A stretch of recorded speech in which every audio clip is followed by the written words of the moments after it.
Hello Faria గారు. Hello body. So ఎలా ఉన్నారు? మస్త్. సో మీరు? చాలా బాగున్నాను. టీజర్ బాగుంది. బట్ అంటే మీ దగ్గర నుంచి ఎప్పుడు సినిమా వచ్చినా కూడా ఒక కన్‌ఫ్యూజ్‌తో కూడిన కామెడీతో ఉంటది. అండ్ మీ క్యారెక్టర్ కూడా అలాగే ఉంటది. బట్ దీంట్లో కొంచెం చిట్టి నోట్లో నుంచి ఏమన్నా సినిమా బూతులేమన్నా వినపోతున్నామా అంటే ఏం చెప్తారు? టైపో అని తెలుసా మీకు? టైప్ చేస్తున్నప్పుడు అప్పుడప్పుడు బై మిస్టేక్ ఏదో చేస్తది గదా! అట్లనే. అంతే అండి. అంతే. అంతే, నాకు మీనింగ్ కూడా తెలీదు. ఆహ్,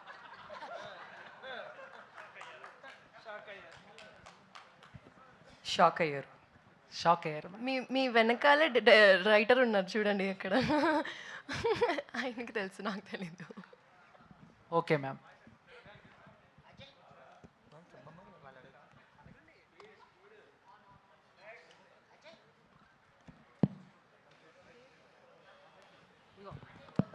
నరేష్ సార్.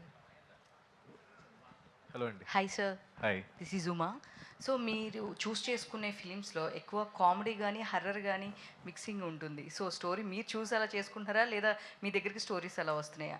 హారర్ ఎప్పుడు చేయలేదు నేను. లేదు, అంతకుముందు సిరీస్ చేశారు కదా, జీలో సిరీస్, దానిలో కొంచెం హర్రర్ అది ఓకే, థ్రిల్లర్ అది. ఎస్.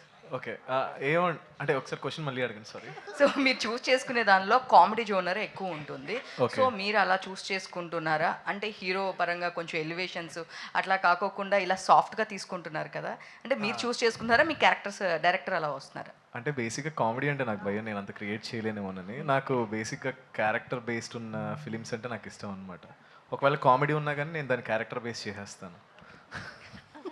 అంటే అలా అలా అయిపోద్ది. అలా అంటే మళ్ళీ నువ్వు కథ మారుస్తున్నావు అనుకుంటారు బ్రో. అంటే జెన్యున్గా వెళ్ళటానికి ట్రై చేస్తాను అంతే, క్యారెక్టర్ త్రూ. సో దీంట్లో మమ్మల్ని ఎంత నవ్వించారు మీరు? నేను నవ్వించలేదు, వంశీ, కసిరెడ్డి, ఫరియా, గొయ్యి వీళ్ళందరూ నవ్విస్తారు, నేను మధ్యలో ఉంటాను అంతే, అంతే. సరదాగా. ఫరియా గారు, ఎస్ అండి. సో దీనిలో మీ మదర్ కూడా యాక్ట్ చేశారన్నారు. సో మీకు సపోర్టింగ్ రోలా లేదంటే క్యామియో అని చెప్పారు, ఆ ఫన్ ఉంటుందా లేదంటే ఏదైనా సీరియస్ క్యామియో అని? Watch the movie to find out.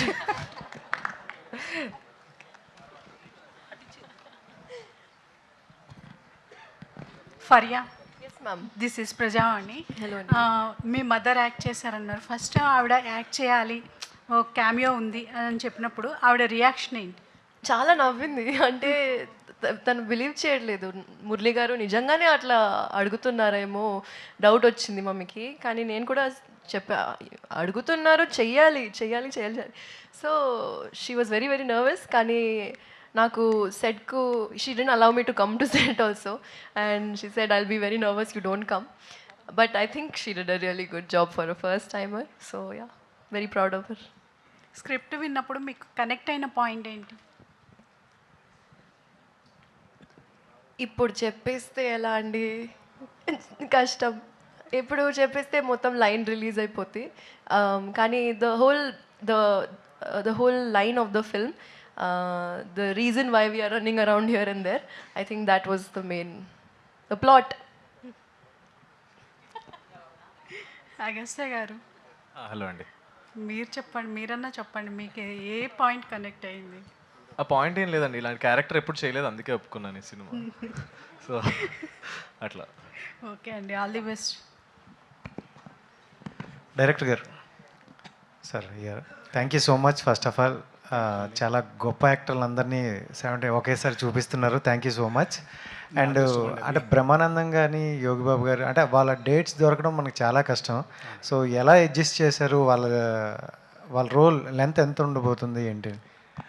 Basically Brahmanandam గారిది ఫుల్ కథ నరేటర్ తనండి. కథ తన ద్వారానే స్టార్ట్ అవుతుంది, తన ద్వారా ఎండ్ అవుతుంది. ఆ ప్రాసెస్లో ఈ క్యారెక్టర్స్ అన్ని ఇంట్రడ్యూస్ అవుతాయి. అదే ప్రాసెస్లో మన యోగిబాబు క్యారెక్టర్ కూడా ఇంట్రడ్యూస్ అవుతుందండి.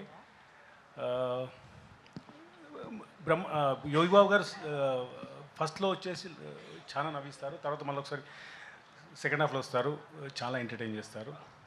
Let's see. సో అంటే కంప్లీట్ మనకి అవుట్ అండ్ అవుట్ కామెడీ కనిపిస్తుంది. యాక్టర్స్ కూడా బాగా ఎక్కువగా ఉన్నారు. అంటే ఏంటి, అంటే ఆడియన్స్కి కొంత చూపించాలనుకుంటారు కదా, సో మీ మెయిన్ ప్లాట్ ఏంటి? ఇది ఏం లేదండి, ఇది ఒక డార్క్ హ్యూమర్ అండి. అంటే తెలుగులో అంటే out and out dark humour చాలా తక్కువ. కొన్ని సినిమాలు టచ్ చేశారు. బట్ తెలుగులో ఫస్ట్ టైం ఒక out and out dark humour అండి. బేసికలీ చెప్పాలంటే ఓవరాల్ ప్లాట్ అంటే ఒక శవాల మార్పిడి అండి, అంతే. దాని చుట్టూ తిరిగే కథ అండి అది. సో దాంట్లో ఇదంతా ఎలా ఇన్వాల్వ్ అవుతారు, వీళ్ళందరూ ఎలా ఇరుక్కుంటారు, అన్ని నుంచి ఎలా బయటకు వస్తారు అనేది కథ అండి ఓవరాల్. అంటే కొన్ని వర్డ్స్ అదే చిన్న చిన్నవి బూత్లా ఉన్నాయి కదా, సెన్సార్ అవన్నీ ఓకేనా? లేదు సార్, బూతులు అంటే అక్కడే ఆడియన్స్ కొంచెం ఎక్కువ ఎగ్జైట్ అయ్యారు కూడా. இல்லை బూతులని పెట్టాలని పెట్టలేదండి, ఆ ఫ్రస్ట్రేషన్లో ఉన్న సిచ్యువేషన్లో వచ్చేస్తుంది అంతే. అలాగే ఫరీ క్యారెక్టర్ వస్తుంది. మిగతా కూడా అక్కడ భూతేం కాదండి, అది మీరు అర్థం చేసుకుంటే నేను చేయలేను అది. కసిరెడ్డి అన్న హాయ్. హాయ్ హాయ్ అన్న. మీరు ఎప్పుడు వచ్చినా ఫుల్ ఎనర్జిటీ వస్తారు. సో అందరూ ఈగర్లీ వెయిట్ చేస్తున్నారు. సో దేంట్లో ఎలా ఉండబోతుంది అనుకుంటారు. అండ్ అది లాస్ట్లో అంటే టీచర్ కాబట్టి ఇంకా అడగలేము, ఆర్మీ గురించి చెప్తారా? లేదండి, నాకంత తెలియదు, ఎందుకంటే అది చాలా పెద్ద సంస్థ. బట్ ఈ క్యారెక్టర్ మాత్రం మీరు త్రూ అవుట్ ఎంజాయ్ చేస్తూనే ఉంటారు. అంటే నాకు ఇప్పటిదాకా మీరు చూసారు, ఎలా చూసారో దానికి ఒక మెట్టు పైన ఉంటుంది తప్ప కింద అయితే ఉండదండి. ఫుల్ ఎంజాయ్ చేస్తారు. Thank you. డైరెక్టర్ గారు, మురళి గారు hi sir. Hi sir. Teacher బాగుంది. అంటే ఇప్పుడు పెద్ద పెద్ద ప్రొడక్షన్ హౌస్లే యోగి బాబు గారిని తీసుకురాలేదు. ఆయన చాలా బిజీగా ఉంటారు తమిళ్లో. డేస్ ఒక్క అక్కడ ఇక్కడ చేస్తుంటారు 2-3. మీరు ఎలా భరించారు? ప్లస్ ఈ సినిమా కొంచెం డిలే అయింది కదా. డిలే ఏం లేదండి సార్, మేము కథను నమ్మామండి, దానికి అవసరమైన ఆర్టిస్ట్ కొంచెం వెయిట్ చేసామండి. కాంబినేషన్స్ కూడా ఫిక్స్ కాదు, చేయడం నేను లేను యాక్చువల్గా, ఒక 2 months లేను ఇండియాలో, దానివల్ల మీ వల్ల కాదు, కాంబినేషన్స్ ఫిక్స్ చేయడం కోసం. లేదండి, ఒక పర్టికులర్ ఆర్టిస్ట్ కావాలంటే వాళ్ళ కొంచెం వెయిట్ చేస్తామండి, ఎందుకంటే కథ డిమాండ్ చేస్తుందండి. ఒక పర్టికులర్ యాక్టర్ క్యారెక్టర్ చేస్తే ఎప్పుడు కానీ యాక్టర్స్ అనే వాళ్ళు ఒక 50% సినిమా లేపుతారండి. రాయడం ఈజీ, దాన్ని తెర మీద తీసుకొచ్చి పర్ఫామ్ చేయడం ఈజీ కాదండి. 50% లేపుతారు. సో అలాంటి ఆర్టిస్ట్ నాకు దొరికే వరకు వెయిట్ చేస్తారండి. అలాగే వీళ్ళందరూ ఎన్సెంబుల్ ఆఫ్ కాస్టింగ్ అద్భుతమైన ఆర్టిస్టులు అండి. సో ఫరియా కానీ, జీవన్ గారు కానీ, నరేష్ గారు కానీ, వంశీ కానీ, మన కసిరెడ్డి గారు కానీ, ప్రభాస్ సీన్ గారు కానీ, ముట్ట రాజేంద్రన్, జాన్ విజయ్ గారు, అండ్ యోగి బాబు గారు అండ్ బ్రహ్మానందం గారు. సో వీళ్ళందరూ perfectly fit in the role. అందుగురించే కొద్దిగా దానివల్ల డిలే ఉంటుందండి, అంతకుమించి ఏం డిలే లేదు. వై యోగి బాబు గారు? ఆయన చాలా బిజీగా ఉంటారు. మీరు తీసుకురావాలంటే ఏదో పాయింట్ ఉంటుంది. మీ క్యారెక్టర్ చూస్తే మీరు చెప్తాను, తమిళ్లో కూడా నాకు తెలిసి అంత మంచి క్యారెక్టర్ చేయలేదని తను. మొన్న 2 days 3 days మేము చేసాము. We all know how much is such a beautiful character it is. అది అవుట్ అండ్ అవుట్ ఒక డార్క్ హ్యూమర్ లాంటిదండి. మీరు చాలా అంటే తెలుగులో అది తన డెబ్యూ కావాలని నేను కోరుకుంటున్నాను. లెట్స్ హోప్ దట్ అండి. కానీ అద్భుతంగా పండిందండి క్యారెక్టర్ అయితే.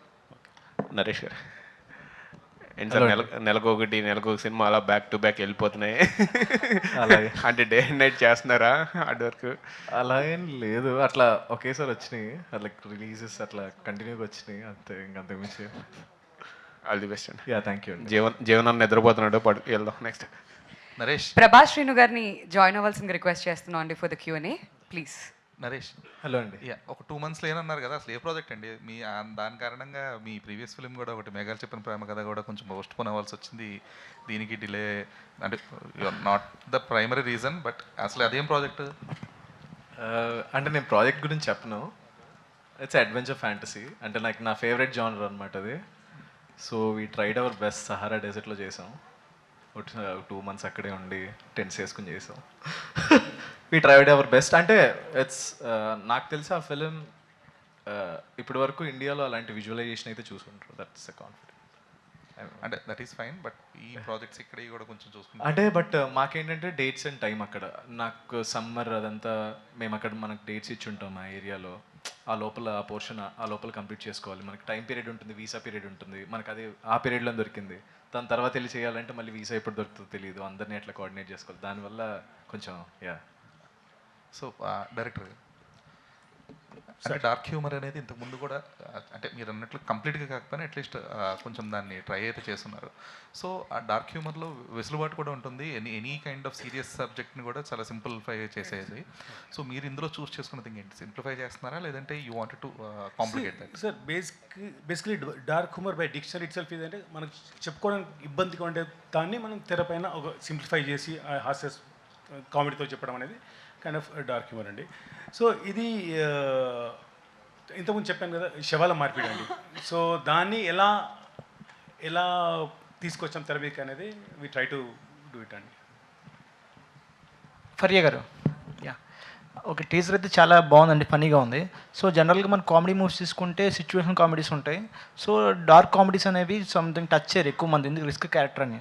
సో మీ క్యారెక్టర్ కొంచెం కనిపిస్తుంది ఆ డైలాగ్లోనే, ఆ డెలివరీలో. అండ్ మీ ట్రిగర్ ఇన్ పాయింట్ ఏంటి మూవీలో చేయడానికి? అది సౌదామిని క్యారెక్టర్ పేరండి. ఒక సీన్ విన్నాను నరేషన్ చేస్తున్నప్పుడు. ఆ సీన్లో basically because of her past and the situation, ఎట్లా how she reacts, and she a nurse. And I think ఇప్పటి వరకు I haven't done anything like this.